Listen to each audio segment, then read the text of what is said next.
So this is part 2 of our Angels Among Us Oracle series. The first video that you may have or may not have watched is basically a long ramble of me talking about the intention behind the deck and showing you some of the cards. In this video, I want to share with you some tips on how to connect with your deck when you first get it in your hands, when you first get it home, or when it first arrives at your house, or wherever, however that happens.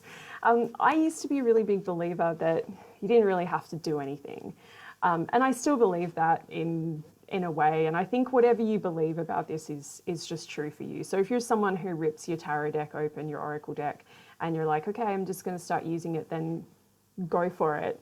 And I used to do that a lot as well. I used to just kind of think that, well, as soon as I click buy, it's mine, and the energy is there, and it's just like, it's on its way to me. So as soon as it arrives at my house, we're already bonded because we've, you know, it's been coming to my house and it's made this, you know, we've had this connection already. Or if I've gone to a shop and I've picked it up and I've bought it and I've brought it home, we've already started the bonding process. But there's a little ritual that I like to do that I feel personally helps.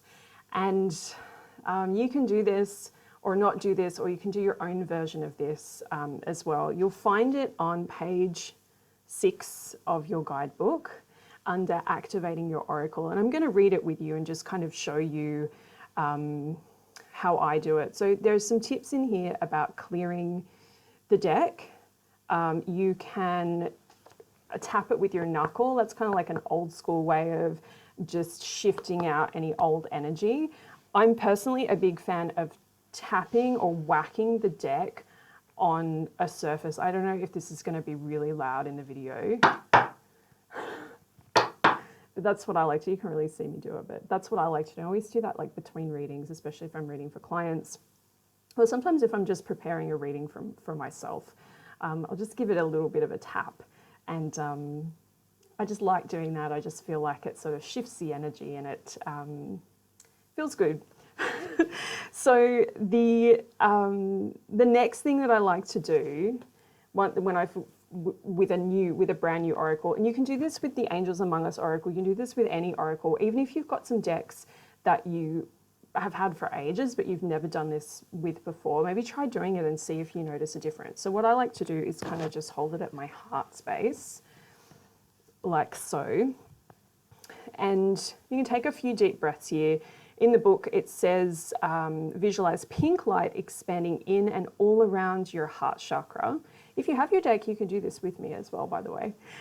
So just I like to just take a deep breath and just visualize that light. And then you can say this, which is what's in the guidebook, or you can use your own version of this. Say it in your own words, whatever works for you. Thank you, cards, for coming into my life. Thank you for being a powerful tool for guidance, support, healing, and transformation in my life. Thank you for helping me to connect more deeply with my guides and angels, to divine beings, to divine energy, and to my own intuition, heart, and soul. Thank you for being a part of my magical journey, helping me to live the life of my dreams as I co-create the most magical life for myself. Thank you that every reading done with these cards will always be in alignment with love, light, and my best and highest good, and the best and highest good of those I read for, and so it is. I really love that final part. May all of the readings that I do with this deck be in alignment with my best and highest good and all those that I read for. And if you do one thing, do that, or say something in your own words to that effect. And I feel like it's a really protective prayer.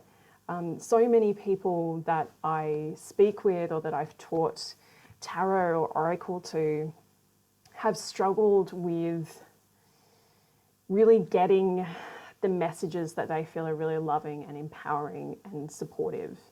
And when you go into your readings with an intention that everything that comes through is going to be in alignment with your best and highest good, you're really just you're really doing something really beautiful to the energy. You're really just stepping into this space, knowing that what comes through has to be the best. Like, it has to be empowering, it has to be loving.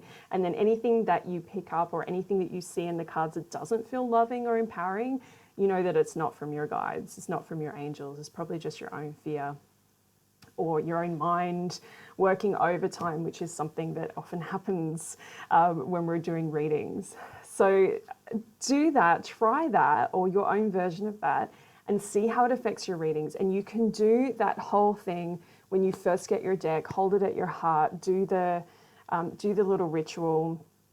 And then whenever you pick your deck up, I love doing this. I do this all the time now. Didn't used to always do it, but now every time I pick up my deck, before I start to even ask a question, formulate a question and pull some cards, I just sit there and I just ask, oh, may everything that comes through be in alignment with my best and highest good.